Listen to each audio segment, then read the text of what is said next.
How to change date of birth on Instagram. Hello everyone, welcome to this channel. I'm Emily and I'm here to help you out today. So without any delay, let's get started. So first of all, on the Play Store application and make sure that you have the latest version of Instagram application. As you can see on the screen, there's no option of update, which means we have the latest version of the application.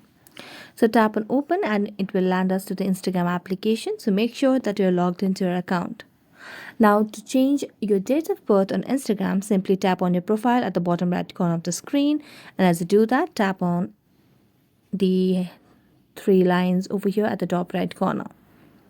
Now, tap on Account Center and then scroll down and tap on the Personal Details section over here.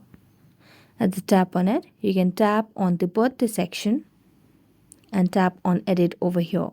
So tap on Edit, and here it says that there's a limit to how many times you can change your birthday, so you have to wait for a few days if you have recently changed it. So I recently changed it, so I'll not be able to change it, but you just have to tap on edit and change your date of birth, and you'll be able to change your date of birth on Instagram easily.